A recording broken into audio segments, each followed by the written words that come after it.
All right, so it's time to talk lawns again. The weather has warmed up, grass is starting to green up, and I'm out here today trying to help the crew get caught up on some lawn treatments. Figured it was a great time to kind of show you some particulars um, of what type of weeds to look for, what treatments need to happen in what order, and kind of just digging a little bit deeper to these lawns.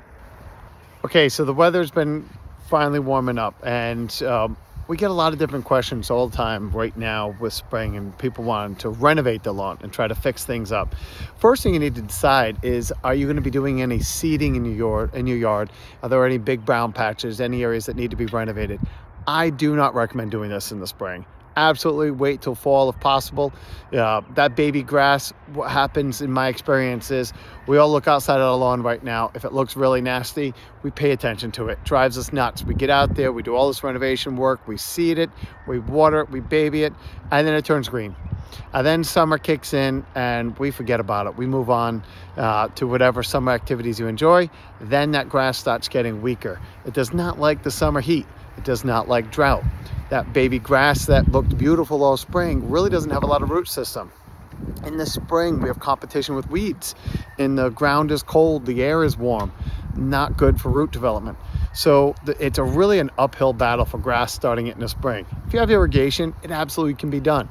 But if you want what's best for lawn, send your spring, check the soil pH, make sure what's going on in the soil chemically. The universities will all do subtle analysis on it, so you can take samples, send it out, find out what's going on.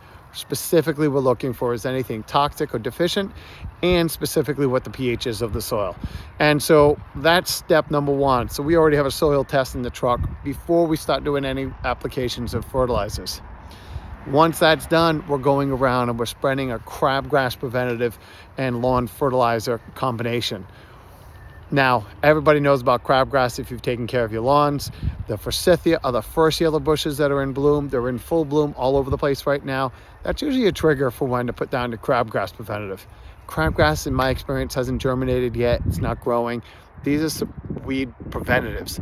So basically, if you're familiar with preen or any of these other weed killers, they are going to put a small chemical barrier in the bottom of the soil. So any seeds that are germinating, it's going to help stop them from being able to sprout and start to grow. So again, we can use a small chemical to prevent a problem rather than a more potent chemical later to cure a problem. Now, that's what we're doing for the lawns. The other thing we're doing now is putting down a dose of lime. Our soils in southern Rhode Island are usually very acidic, so it's not if we need lime, it's how much lime we need, and it is by far the most underutilized product we sell. Lots of people have been trained by a 4-step program, come in and every 6 weeks you're going to put this bag of fertilizer on your soil. However, most people don't realize that if your pH in your soil is out of whack and your soil is very acidic, a chunk of that fertilizer that you're putting down, the grass doesn't even know it's there. It gets bound up chemically in the soil, and the lawn doesn't even know it's there, so therefore you're wasting your money. So getting lime down, I'd rather see you put a line application down on your property and avoid a fertilizer application over the course of the season. You'll get by far much better results. But it's not a replacement, in my experience, for fertilizer. If you want what's best, you got to do both. So that's why right now in April, we're going around where we've tested the soil, we're putting out a crabgrass and fertilizer, and then we're putting down a lime, all in the same day. Now, one other thing that we're going to talk about is grubs. And so there are some grubs around. If you did not put a preventative down last year, or if you go around and you see grubs in your lawn, it is not something you need to treat right now.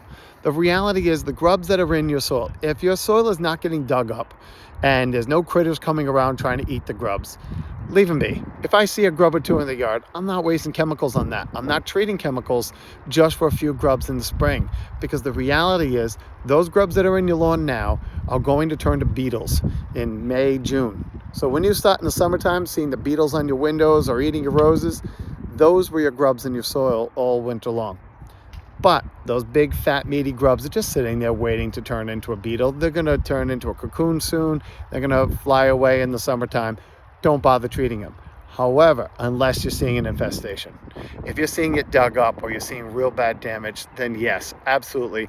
Put down contact grub killer now to eradicate that problem. But from there, you don't want to just forget about it, because the cycle starts over again every summer. So if you want to go natural, you can use a product called Milky Spore to just inoculate the soil and try to prevent grubs in general. However, there are lots of what we call season-long grub controls.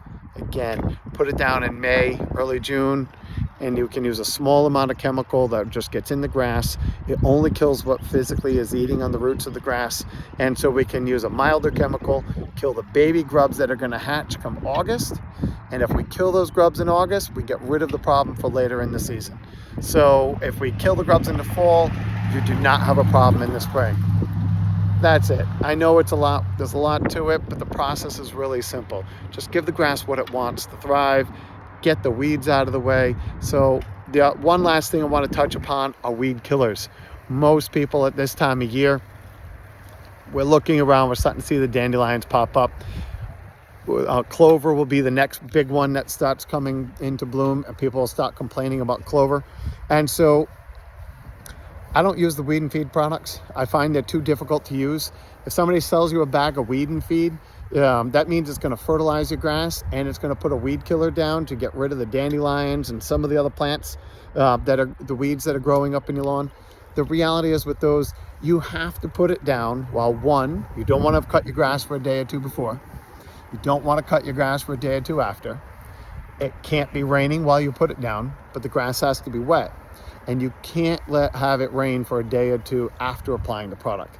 That's a real tall order. So basically, if you want to use a weed and feed product, you have to wait until get out there really early while there's a big thick dew on the grass, and then go and spread that weed and feed so that the chemicals actually stick to the foliage of the weeds, and then they're very efficient at killing them. That's a little bit too tedious for me, so we just focus on prevention, put down the crabgrass preventatives. We'll do it again later on to get farther control for suppressing weeds, and then I just use a liquid weed killer to go around and spot spray the weeds in your lawn right now, instead of blanketing your whole yard with a lot of chemicals that aren't necessary. So just spray the weeds, spray them with the right product in a small amount, eradicate them so you can stop using chemicals as quick as you can. That's it. That's lawns in a nutshell. I hope that helps, and that's all we do in the spring. Then the rest is up to Mother Nature. Take care.